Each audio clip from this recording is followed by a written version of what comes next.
नमस्कार, फिर पैसा बोलता है में आपका स्वागत है। वेलकम बैक टू पैसा बोलता है। ITC shares have hit a new 52-week high. The market cap has crossed 6 lakh crores. So this has become one of India's most valuable companies. It is a very strange thing because this is not run by a promoter. The promoter is of course in British multinational BAT, but this company is run professionally. First by Yogi Deveshwar and today by his protege Sanjeev Puri. I have been talking about this stock ever since during the pandemic when it hit a low of less than 150 rupees. There have been lot of cynicism. I have been trolled for recommending the stock at this price. I am glad to say that it is more than 200% up from the time we talked about it. There has been generous dividend. The company has a dividend payout policy of paying nearly 75 to 80% of its profit as dividends, retaining only 20% for expansion. The company has 3 or 4 major divisions as you may look at it. Primarily it has non-cigarette FMCG, then it has FM cigarettes, and then it has hotels. Apart from this, there is packaging, Bhadrachalam paper, which in which ITC is very strong. It also makes notebooks. It also manufactures paper and sells it in the brand Papercraft. There is an IT company which is more than $1 billion in turnover and has a very strong presence. So these are the basic highlights of ITC, but there are other small subsidiaries which you may not heard of at all. The rumor has been that the market has been pushing ITC to demerge its hotel business, primarily because the capital deployed in hotel business is extremely high and the returns are not commensurate with it. So, if you look at ITC and Indian Hotel, about 10 years back they were at the same place, and Indian Hotel, by following an asset-light strategy, has grown several times bigger than ITC hotels today. And so that is the reason the pressure is building up for ITC to demerge its hotel. Sanjeev Puri said after the recovery of the COVID pandemic, such a demerger is on the table. But the market is not basically reacting to this. The market has been under pressure because the government was selling its stock, city stock, to get cash. So the market had to absorb those huge amounts of stocks that were coming in. The promoter is not allowed to increase his stock. So the amount of government sales was absorbed by the market. It took some time. Also, the government realized that it cannot keep on increasing taxes on cigarette beyond a point, because then you are facing competition from smuggled goods. So, and it was also happening that BD sales went up, and BD is not being taxed in a major way, and therefore it was becoming very difficult. So if the idea was to contain tobacco sales, then the government should have really cracked down on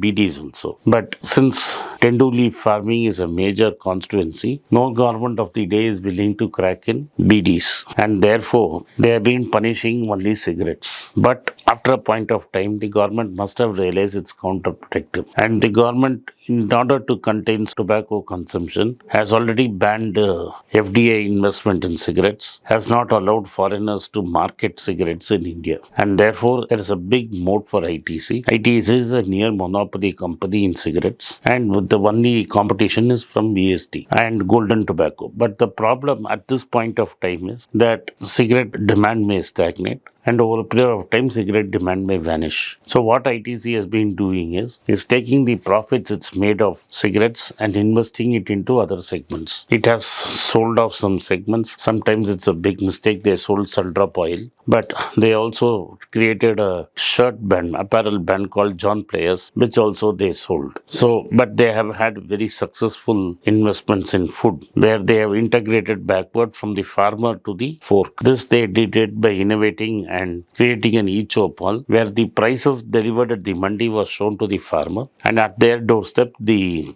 produce was picked up at that price. So what has happened is ITC has integrated for wheat and other agricultural commodities from the farm to the consumer, which gives ITC a very strong competitive advantage. In wheat, Ashirvad wheat is completely dominating the market, so much so that Hindustan Unilever has sold Annapurna brand and vacated that space. Ashirvad has also moved into spices, And ITC's hotels have moved their kitchen brands into prepackaged foods. So all this has made a bigger impact for ITC. Now the FMCG, non-cigarette FMCG, have been growing in volumes. You ever heard of Sunfeast biscuits, which has practically become number 2, but in glucose, Parle FG is number 1. So it's really giving a fight for its market share, and at the same time, it is also growing in candy with Candyman, chips, Bingo chips. Yippee Noodles has clearly established itself as a number 2 brand behind Maggie, and so on. And now they have entered the juice segment by buying a Sri Lankan company called Naturals, and that has really galvanized the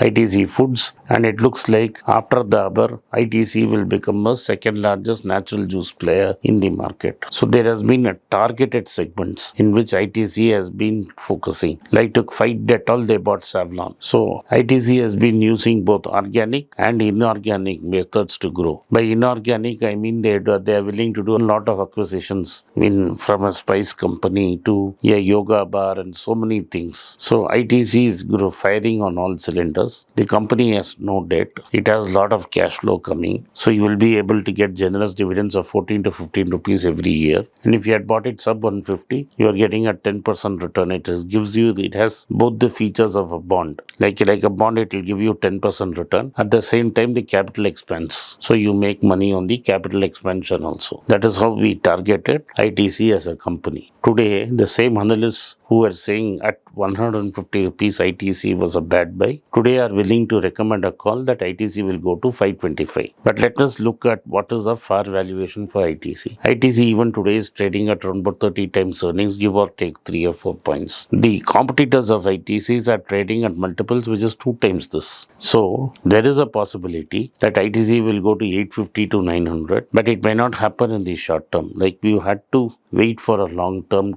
for this to happen. So FMCG growth may moderate in the Q1 of 2024. This is because of overall market itself has slowed down. Today's Hindustan Unilever results have been showing a single digit growth. So what now you look like is whether the profits are growing in the FMCG sector. Once that happens, then you are going to have a cigarette company, you will have an Indian hotels, and you will also have a FMCG company like Nestle or Unilever. And so therefore you have to wait for a long time if you want to really make the profits if you have gotten early. Thank you for watching पैसा बोलता है. आपने इस podcast को सुना, इसके लिए मैं आपका आभारी हूँ. So kindly like this video, comment on this video, and subscribe to our channel and turn on the bell notification. If you have done all of this, send this video to your friends and relatives and have them take a look. Once again, I thank you for your support for पैसा बोलता है. नमस्कार, जय हिंद, धन्यवाद.